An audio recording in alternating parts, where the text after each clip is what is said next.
ያለችው ነው ስለ ኢየሱስ እሰብከዋለሁ በመንፈስ። ሻሎም።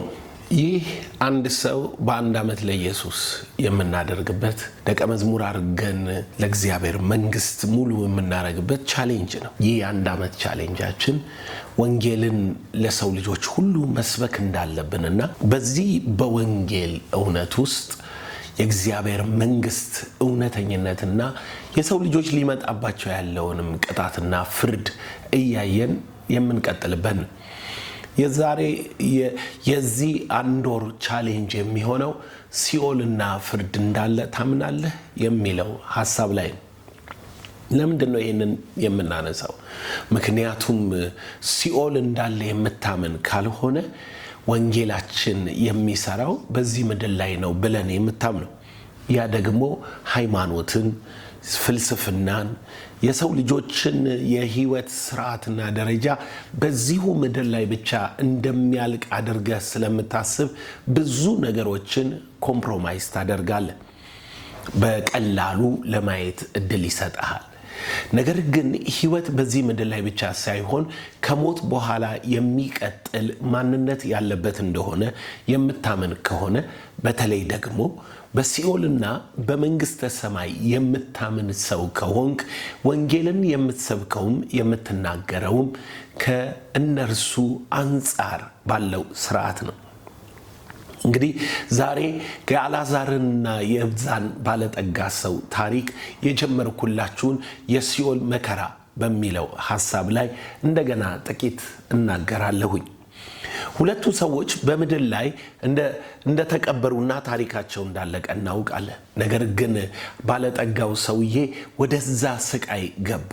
የስቃዩን አይነት ሲኦል ደርሶ የመጡ ሰዎች እንዴት ኤክስፕሬስ እንዳደረጉት ጥቂት ሰዎችን እየጠቀስኩኝ እናገር ነበረ። ዛሬም ደግሞ የምንመለከተው አብርሃም ጋር የተነጋገሩትን ሐሳብ ነው። ስለዚህ ያ ሰው ወደ አብርሃም ቀና ብሎ እንዲህ ብሎ ተናገረው፣ አባት አብርሃም ሆይ አልዓዛርን ወደዚህ ላከው። አብርሃምም መለሰለት፣ ከኛ ወደ እናንተ ወደዛ ሰው እንዳይሄድ ከዚያም ወደዚህ መምጣት እንዳይቻል ትልቅ ገደል በመሃላችን አለ አለው። እንግዲህ አስተውላችኋል። ሰዎች ከዚህኛው ወደዚያኛው ማለፍ እንዳይችሉ በሁለቱ የህይወትና የኑሮ በዛ በመንፈሳዊ ዓለም ስርዓት ውስጥ በጣም ሰፊ የሆነ ልዩነት አለ ማለት ነው። በእርግጥ ሰዎች ለዘላለም ከእግዚአብሔር መንግስትና ከእግዚአብሔር ፍቅር ኪዳን ተለይተው እንደሚኖሩ ታውቃላችሁ። ወደ ሲኦል ከሄዳችሁ የመጀመሪያ ሚስ የምታደርጉት የእግዚአብሔርን አብሮነት ለዘላለም ታጡታላችሁ። እግዚአብሔር ከነኛ ሰዎች ጋር አብሮ ወደማይኖርበት ከእግዚአብሔር ሰፓሬት አድርገው ተለይተው ይኖራሉ። እኔ እንዲህ ብዬ ልናገር፣ ያው የሲኦልን መኖር የምታምን ከሆነ የሰይጣንን መኖር ደግሞ ማመንህ ግድ ነው የሚሆነው። ምክንያቱም ሰይጣን ስላለ ነው ሲኦል አለ ብለን የምናምነው። ሰይጣን ወደ ሲኦል ባይጣል ኖሮ በኢሳይያስ መጽሐፍ ምዕራፍ 14 ላይ ከቁጥር 12 ጀምሮ ሉሲፈር የተባለው ወደ ሲኦል ባይጣል ኖሮ ሲኦል የሚባል ነገር አሁን ላለነው ለሰው ልጆች አይኖርምም አይፈጠርምም። ነገር ግን እግዚአብሔር ለዘላለም ያንን ኪሩቤል ከእርሱ የሕይወት ስርዓት ሲቆርጠው ከእርሱ የተለዩ በሙሉ የሚኖሩበት ስፍራ አድርጎ ነው ሲኦልን የሰራው።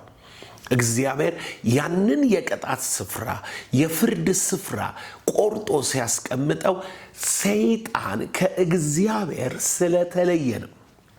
እንግዲህ ከሰይጣን ጋር ለዘላለም በሲኦል ትኖራለህ፣ ወይንም ደግሞ በፍርድ ቀን ወደ ገሃነም ከሰይጣን ጋር አብረ ትጣላለህ። ጌታ ኢየሱስ ክርስቶስ ሲናገር እንደዚህ አለ፣ ለሰይጣንና ለመላእክቱ ወደ ተዘጋጀው ከኔ ሂዱ አለ። ማቴዎስ 25 ላይ ኢየሱስ በግራው ያሉትን እንደዚህ አላቸው ይላል።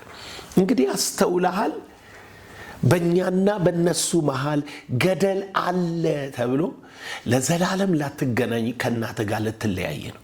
ለዘላለም ላትገናኝ ከወንድም ጋር፣ ከምትወደው ጓደኛ ጋር፣ ጎረቤት ጋር፣ በዙሪያ ካሉ ከምታፈቅራቸው፣ ከምትወዳቸው፣ ክፉ እንዲያገኛቸው ከማትፈልግ ጋር ለዘላለም ተለያይተ ልትኖር ነው። አንተ ወደ መንግሥተ ሰማይ የምትገባ ነህ። አዎ በጌታ በኢየሱስ አምነህ ወደ መንግሥተ ሰማይ ለመግባት ተዘጋጅተሃል።